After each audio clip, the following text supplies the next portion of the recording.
ഞങ്ങൾ ഈ സമൂഹത്തിൽ മഠയന്മാരായ മാറിയ സമൂഹമാണ്. ഞാൻ പറഞ്ഞില്ലേ, എനിക്ക് വത്തിക്കാനിൽ പോകണമെന്ന് ആഗ്രഹമുണ്ട്. ഇത് ഇതുവരെ കഴിഞ്ഞില്ലേ? എനിക്ക് ഈ നാട്ടിലാരും സബ്സിഡി തരില്ല. മനസ്സിലായി കാണുമല്ലോ എന്താ ഉദ്ദേശമെന്ന്. എന്റെ കുട്ടികളെ കാറ്റഗിസം പഠിപ്പിക്കുന്നുണ്ട് ഞങ്ങളുടെ പള്ളിയിൽ അധ്യാപകർ. ആ പാവത്തുകൾക്ക് ശമ്പളമില്ല.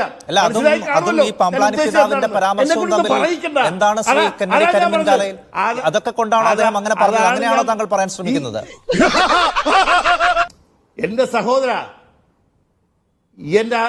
അതാണ് ഞാൻ പറഞ്ഞത്. ഈ നാട്ടിൽ നടക്കുന്നത് സ്യൂഡോ സോഷ്യലിസം ആണെന്ന് പറഞ്ഞത് അതുകൊണ്ടാണ്. കപട സോഷ്യലിസം, വിവേചനപരമായ ഡിസ്ക്രിമിനേഷൻ മാത്രം നടപ്പാക്കുന്ന ഒരു സമൂഹത്തെ മണ്ടന്മാരാക്കുന്ന ഒരുപാട് കാലം വിഡ്ഢികളായി. ഇനി അത് ഓടില്ല എന്ന് പലതവണ പറഞ്ഞിട്ടുണ്ട്. ഓരോ അണുവിലും ഓരോ ഇഞ്ചിലും ഞങ്ങളുടെ ശ്രദ്ധയുണ്ടാവും. ഇപ്പം മറ്റൊന്നും നടക്കുന്നുണ്ടല്ലോ. ഞങ്ങളുടെ ചില സ്കൂളുകളിൽ നിന്ന് ചില +2 സീറ്റുകൾ കട്ട് ചെയ്തുകൊണ്ട് മറ്റ് ചില മേഖലകളിലേക്ക് മാറ്റാനുള്ള ചില ശ്രമങ്ങൾ ഇപ്പോൾ നടക്കുന്നതായി ശ്രദ്ധയിൽപ്പെട്ടു കഴിഞ്ഞിട്ടുണ്ട്. അതൊന്നും വിജയത്തിലേക്ക് എത്തും എന്ന് കരുതണ്ട. ഞങ്ങളത് ശക്തമായി നേരിടും. അത്തരം കാര്യങ്ങളിലൊക്കെ ഇനി ശ്രദ്ധയുണ്ടാവും. ഞങ്ങൾ ഈ മതേതരത്വം പറഞ്ഞുകൊണ്ട് കോൺഗ്രസിന്റെ തോളെ കൈയിട്ട് കാലം കുറേയായിട്ട് നടന്നതല്ലേ. ഞങ്ങൾ ഫിക്സഡ് ഡിപ്പോസിറ്റ് എന്ത് പറഞ്ഞാലും ഞങ്ങൾ മറ്റേ തോളത്തേക്ക് മാറ്റിയോ? സമ്മതിക്കുന്നുണ്ടോ? എന്താ സംശയം? അപ്പൊ തോൾ ഇപ്പോൾ മറ്റേ കൈയിലാണ്, മറ്റേ ഭാഗത്താണ്. ആ പെർമനന്റ് ആയിട്ട് ഇട്ടോണ്ടിരുന്ന അല്ല, ഞാൻ ചോദിക്കുന്നത് നേരത്തെ ഇട്ടുകൊണ്ടിരുന്ന തോൾ ഇപ്പോൾ മറ്റേ ഭാഗത്തേക്ക് ഇടാൻ തുടങ്ങി, അതുകൊണ്ടാണ് ഇങ്ങനെയുള്ള പരാമർശങ്ങൾ വരുന്നത് എന്നാണോ? അല്ല, താങ്കൾ അതിൽ വിഷമിക്കണ്ട. എനിക്ക് വിഷമമൊന്നുമില്ല, താങ്കൾ പറഞ്ഞാൽ പിൻവലിച്ചു. അത് പറയുന്നതിന് ഒരു മടിയില്ല. അത് പച്ചയ്ക്ക് പറയുന്നതിന് മടിക്കുന്നില്ലല്ലോ. പെർമനന്റ് ആയിട്ട് ഇട്ടിരുന്ന തോളയിൽ ഇട്ടിരുന്ന കൈ പിൻവലിച്ചിട്ടുണ്ട്. അതെ, പിൻവലിച്ചു. അത് ഇപ്പുറത്തേക്ക് ഇട്ടോ എന്നാണ് ഞാൻ ചോദിച്ചത്. അത് ഇന്നത്തെ പ്രസ്താവന. അത് ഇപ്പുറത്തേക്ക് ഇട്ടോ അതോ വെറുതെ വെച്ചിരിക്കുകയാണോ? അതാണ് ഇന്നത്തെ പ്രസ്താവനയെ തന്നെ കണ്ടുകൂടെ? എന്നിട്ട് അല്ല, അത് വരേണ്ട സമയത്ത് വരും. ഇപ്പുറത്തേക്ക് ഇട്ടോ എന്ന് ചോദിച്ചു കഴിഞ്ഞാൽ ബാക്കി ഞാനങ്ങ് ഫില്ല് ചെയ്യാം. BJP-യുടെ തോളയിൽ ഇട്ടോ എന്നാണ്. BJP-യുടെ തോളയിൽ ഇടുന്നതിൽ എന്താണ്? ഈ രാജ്യത്തെ ഒരു രാഷ്ട്രീയ പാർട്ടിയല്ലേ, ഇന്ത്യ ഭരിക്കുന്ന ഒരു രാഷ്ട്രീയ പാർട്ടിയല്ലേ. അതിനെ എന്തിനെതിർക്കണം?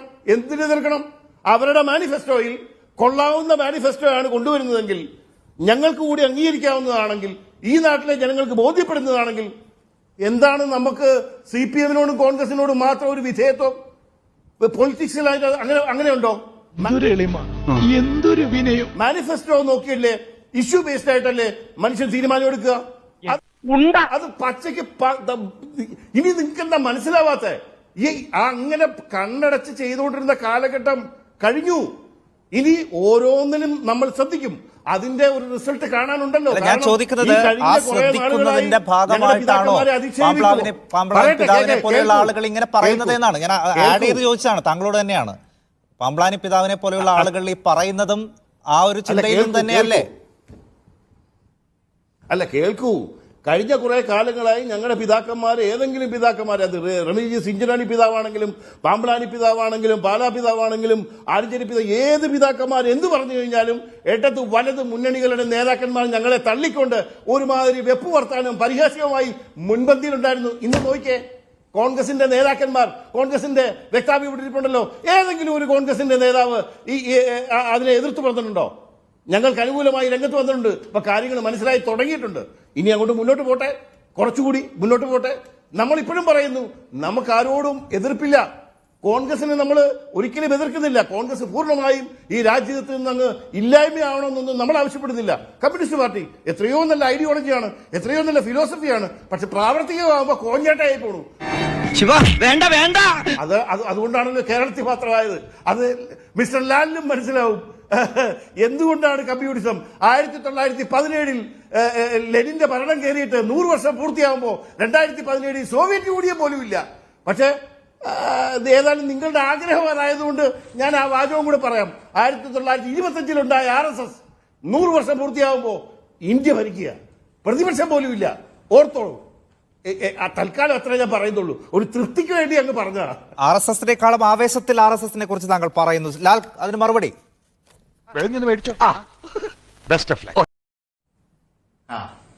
അല്ല, വളരെ രസകരമായ രീതിയിലാണ് കാര്യം പറയുന്നത്. ഒരു RSSന്റെ പ്രതിനിധിയോ BJP-യുടെ പ്രതിനിധിയോ ഇല്ല എല്ലാം മൊത്തത്തിൽ അക്കോമഡേറ്റ് ചെയ്യാൻ പറ്റുന്ന ഒരു സാഹചര്യം ഉണ്ട് എന്നുള്ളതാണ്. വെറുതെ നോക്കൂ, 1917 കഥയും അത് കഴിഞ്ഞ് 1925 RSS ഉണ്ടായി 100 വർഷത്തിന് ശേഷം അവർ പടർന്നു പന്തലിച്ചു നിൽക്കുന്നതിനെ കുറിച്ചാണ് സംസാരിക്കുന്നത്. എന്തൊരു ആവേശോജ്ജലമായിട്ടാണ് കാര്യങ്ങൾ പറയുന്നത്. ഇങ്ങനെ നമുക്ക് വളരണ്ട. കമ്മ്യൂണിസ്റ്റ് മാർക്സിസ്റ്റ് പാർട്ടിക്ക് ഇങ്ങനെ സമൂഹത്തിൽ വിഭജിച്ച് ഭരിച്ച് നാട്ടുകാരെ കൊന്ന് കൊലവിളിച്ച് ഞങ്ങൾക്ക് ഭരിക്കണ്ട.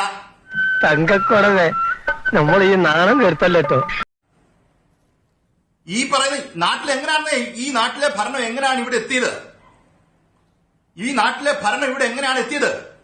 എന്റെ പൊന്ന് സായികുമാരെ, കഴിഞ്ഞ ആഴ്ചയല്ലേ നാണമില്ലാതെ ഇടി മേടിച്ചത് ഇവര്.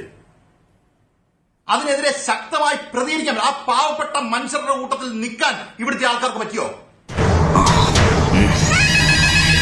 ഇവരപ്പോഴും ഡൈലൂട്ട് ചെയ്താ സംസാരിച്ചത്. ഞാൻ ഉറപ്പിച്ചു പറയുന്നു, ഇവർ ഡൈലൂട്ട് ചെയ്താണ് സംസാരിച്ചത്.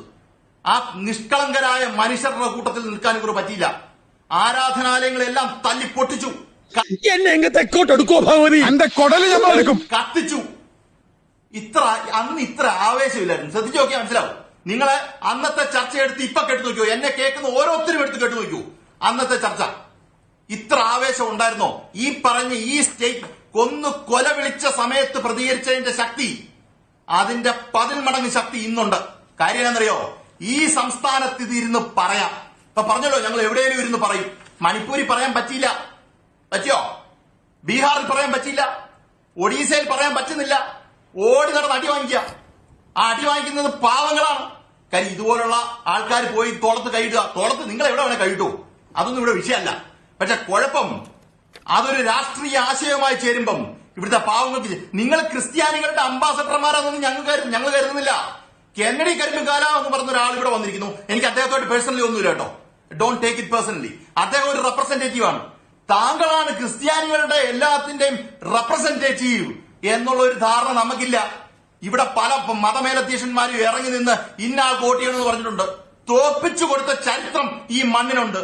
അപ്പൊ നിങ്ങൾ എല്ലാത്തിന്റെ അംബാസഡറാണ്, നിങ്ങൾ കാര്യങ്ങൾ നടക്കും എന്നൊക്കെ പറയുന്നതിനോട് വലിയ യോജിപ്പൊന്നുമില്ല. പിന്നെ നിങ്ങൾ കുറെ നാൾ കോൺഗ്രസിന്റെ കയ്യിൽ മാത്രമായിരുന്നു പെടലിക്കാണ് കൈയിട്ടിരുന്നത്. അത് മാറ്റാൻ തീരുമാനിച്ചിരിക്കുന്നു. അപ്പുറത്തോട്ടും ഇപ്പുറത്തോട്ടൊക്കെ ഇരുന്നു. നിങ്ങൾ കോൺഗ്രസിന്റെ കൈ അത് അതിനെക്കുറിച്ചല്ല എന്റെ പ്രശ്നം. അപ്പുറത്തോട്ട് കൈ ഇട്ട് തുടങ്ങിയപ്പം അടി പാഴ്സൽ വാങ്ങിക്കുന്നുണ്ട്. ഞാൻ ഉറപ്പിച്ചു പറയുന്നു, അധികാരവർഗത്തിന്റെ കൂട്ടത്തിൽ ചേരുമ്പം അവര് പേർന്ന ആശയം വ്യക്തമായി മനസ്സിലായില്ലെങ്കിൽ, വ്യക്തമായി നോക്കിയില്ലെങ്കിൽ ഇന്നത്തെ സാമ്പത്തിക ലാഭം, ഇന്നത്തെ കുറെ വ്യക്തികളുടെ, ഞാൻ ഇപ്പോഴും പറയാം, കുറെ ബിഷപ്പ് അല്ലെങ്കിൽ അച്ഛന്മാരെ ഇങ്ങനെയുള്ള ആൾക്കാരുടെ സ്വാഭിത താല്പര്യങ്ങൾ മാത്രം സംരക്ഷിക്കാനാണ് ഈ പറയുന്ന ഐഡിയോളജിക്കൽ ഷിഫ്റ്റ് പവർ സെന്ററുമായിട്ട് നിങ്ങൾ നടത്തുന്നതെങ്കിൽ ഇവിടുത്തെ പാവപ്പെട്ടവർക്കാണ് ബുദ്ധിമുട്ടുണ്ടാകുന്നത്. ഇപ്പം നിങ്ങൾക്ക് കുറച്ചു പേർക്ക് അതിനകത്ത് ഗുണം കിട്ടും. പക്ഷെ പാവപ്പെട്ട മനുഷ്യർ പെട്ടുപോകുന്നുള്ളതാണ്. എത്ര